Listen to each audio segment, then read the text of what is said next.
In today's video, I am going to teach you how to have Google Chrome read web pages out loud to you. Start by opening Google Chrome on your computer. Once Chrome is open, go to the web page you want to listen to. Make sure the page is fully loaded so the text is available and easy to work with.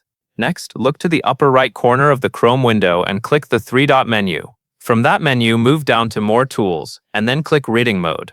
When you do this, Chrome will open a reading panel. Reading mode is designed to simplify the page by focusing on the main text, which makes it easier to read and, in this case, easier to have read aloud. If the page has distractions such as sidebars, ads, or extra links, reading mode can help reduce that clutter. Once reading mode is open, highlight the text you want to be read. Be careful to select only the part you want to hear, especially if the page includes headings, captions, or sections you do not need. Then select the play button. Highlighting the correct text helps keep the playback focused and easier to follow. That covers everything you need to know.